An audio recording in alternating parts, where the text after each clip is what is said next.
আজকে আমার বাবা স্টেজে বসা আছে, তিনি এখনো কালেমা পড়েন নাই।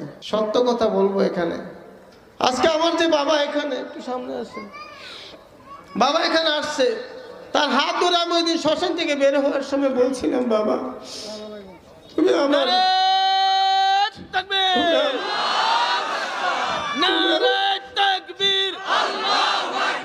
কুরআন সুন্নাহর আলো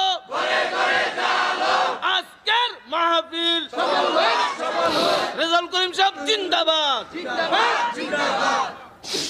ওই দিন শ্মশান থেকে বের হওয়ার সময় হাতটা ধরে বলছিলাম, বাবা তুমি সন্তান হয়ে কিভাবে তোমার মার মুখে আগুন লাগাইলা, আগুনে জ্বালাইলা, তোমার কি মায়া লাগে না?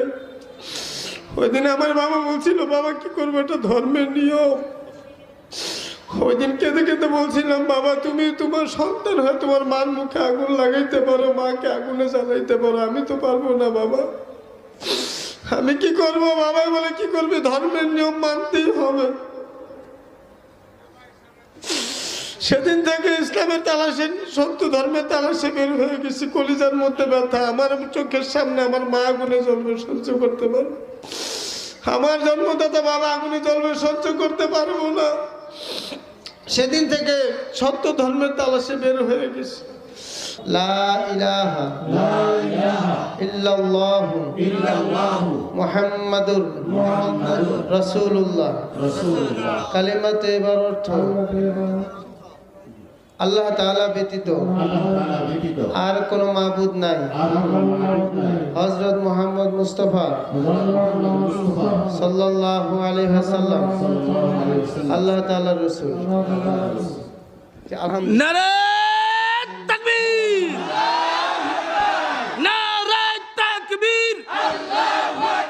গভীর রজনীতে সেজদা করে কান্দামার বলতাম, রে মালিক তোমার কাছে কিছু চাই না, কিছু চাই না। আমার মা, আমার বাবা জাহান্নামের আগুনে জ্বলবে, আমি সহ্য করতে পারবো না। মসজিদে গিয়ে সেজদা করে কান্দাম আর বলতাম, মাবুদ গো সবাইকে যদি কবুল নাও করো, অন্তত একজনকে কবুল করো।